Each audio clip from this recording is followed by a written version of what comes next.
Des partis politiques membres de l'appel d'Angonje. Gabonaises, Gabonais, mesdames et messieurs de la presse, mes chers compatriotes, la séquence politico-historique que traverse notre pays depuis le 30 août 2023 nous oblige à souscrire au format et au calendrier de la transition tel que voulu par les membres du CTRI et son principal architecte, le général de brigade Brice Clotaire Oligui Nguema. L'annonce de la transition a connu son épilogue en 9 mois. Le rythme de la cadence soutenue ont permis à mi-parcours de faire certains actes et décisions ont suscité encore à un besoin d'éclairage pour permettre à tous les acteurs impliqués de rester mobilisés pour contribuer à la restauration des unités telles qu'annoncées par le CTRI. Le dernier acte devant se conclure par la tenue des élections présidentielles prévues le 25 août 2025. En attendant ce retour à une gouvernance civile, les partis politiques membres de l'appel d'Angonje se positionnent résolument sur les enjeux politiques de la transition et a invité le président du CTRI, président de la transition, chef de l'État, à davantage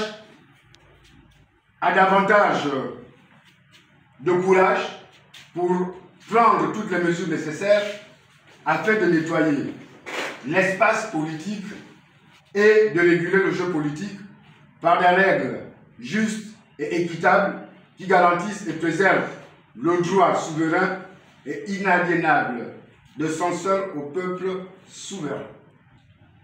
Au stade de la transition, je voudrais vous rappeler que nous avons par divers moyens déjà exprimé notre embarras par rapport à certaines recommandations issues du dialogue national d'Angonje, notamment les recommandations sur la prétendue suspension des partis politiques et celles relatives aux Gabonais nés de père ou de mère étrangers.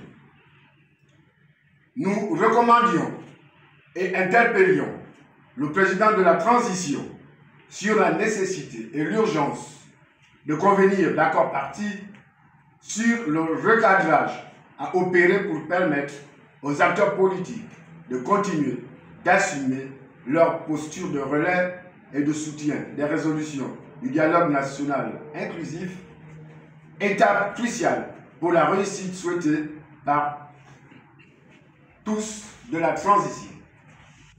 La décision portant retour au ministère de l'Intérieur de l'organisation des élections politiques, outre le fait qu'aucune explication n'ait été fournie sur les raisons d'un tel choix, nous notons malheureusement que les principaux acteurs du champ électoral ne sont plus associés à l'organisation et à la gestion des élections.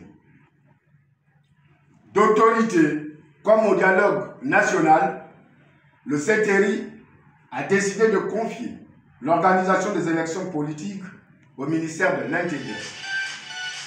Quid de toutes les crises électorales et des violences sociales enregistrées à chaque élection présidentielle. À ce sujet, la conférence de presse animée par le ministre de l'Intérieur n'a apporté aucun élément nouveau capable de garantir le respect des choix électoraux des citoyens et de nous faire oublier les comportements et les déclarations de ses prédécesseurs qui jadis affirmaient publiquement qu'on n'organise pas les élections pour les perdre. Nous voulons bien croire, il y a un doute légitime et fondé. L'avenir nous situera. Mesdames, Messieurs, la raison principale fournie au matin du 30 août a été l'interruption du processus électoral dont les résultats tronqués étaient entachés de fraude et que les Gabonais n'auraient pas validé un hold-up électoral de trop. Ce rappel nous montre l'importance de la mise en place d'un format qui assure la bonne organisation des élections et renvoie à un lointain passé les scènes de violence et de déviance qui, à chaque élection présidentielle, occasionnent des dommages matériels et des pertes en vie humaine. En plus de renforcer le repli identitaire et de mettre à mal notre vivre ensemble et l'unité nationale politique. Oui, nous pensons que la transition ne doit pas faire le lit aux conspirateurs de la République. Oui, la mise à l'égard de tous les anciens ministres des régimes Bongo PDG, assortie d'une interdiction de participer à la vie politique et de postuler à un mandat électif, constituerait un acte salvateur pour notre nation et un réel espoir pour notre démocratie. Oui, nous allons œuvrer pour élever en micro-résistance individuelle, allant de la cellule familiale au groupe de pression structuré, pour que les enfants de la République soient tous équitablement traités. Mesdames, Messieurs, nos craintes ne résident pas tant dans le retour de l'organisation des élections politiques au ministère de l'Intérieur. La difficulté est au niveau de la mentalité, de la sincérité des acteurs et de la neutralité de l'État.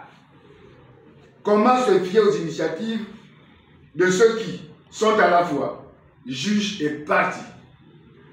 Comment croire qu'ils ne seront pas, comme d'habitude, amenés à s'affranchir des règles du jeu politique? Les partis politiques membres de la paix d'Angoji, tout en réaffirmant leur engagement à œuvrer pour la réussite de la transition, notent toutefois que les forces obscures s'acharnent à maintenir incandescentes les braises du feu de l'embrasement social, de justesse, évité autant pour moi de justesse, par l'acte salvateur du CTRI. Cette transition est la preuve que tout système qui ne repose pas sur un consensus social juste ne peut servir de socle pour construire une véritable perspective et offrir une espérance pour fonder un état de droit. Non, nous ne laisserons pas échapper l'opportunité de redonner espoir aux citoyens et d'éprouver à la fin le fort sentiment de fierté du devoir accompli. Non, nous ne tairons pas, nous ne nous tairons pas, autant pour moi, pour clamer et revendiquer que justice soit rendue. Non et non, le CTRI ne procédera pas que par la pédagogie. Le président de la transition doit lever les doutes et donner la preuve qu'il est au service du peuple pour bénéficier de notre inconditionnel soutien. Non, le CTRI ne saurait se laisser dévier de sa trajectoire pour devenir un mouvement de passe-passe politique. Les partis politiques membres de la paix d'Angoji invitent également le président du CTRI à davantage œuvrer pour l'équilibre des contre-pouvoirs qui permettent une plus grande participation des citoyens et assurent une plus grande représentativité et un partage de responsabilités dans la gestion des affaires publiques. Le choix du régime devra obéir aux impératifs de renforcer la souveraineté du peuple. Devons-nous encore paraphraser Barack Hussein Obama, qui s'adressant aux Africains disait, je cite, « L'Afrique n'a pas besoin d'hommes forts, mais d'institutions fortes. » Fin de citation. Après les travers connus, sous la férule des présidents fondateurs et des révolutions et des révolutionnaires, et la sagesse commande de tirer les leçons du passé et d'entrevoir un avenir plus radieux en donnant à notre pays, le Gabon, d'un système ou régime de gouvernance plus proche dans le dialogue permanent encadré de moyens de contrôle qui préservent de l'ivresse du pouvoir. Nous conseillons également de soustraire le chef de l'exécutif de la charge de président du Conseil supérieur de la magistrature et de la nomination des magistrats.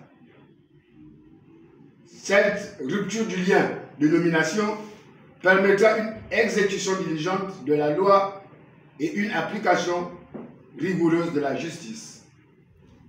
Mesdames, Messieurs, les partis politiques membres de l'appel d'Angodji réaffirment ici et maintenant leur engagement à être au service des Gabonais et de la République.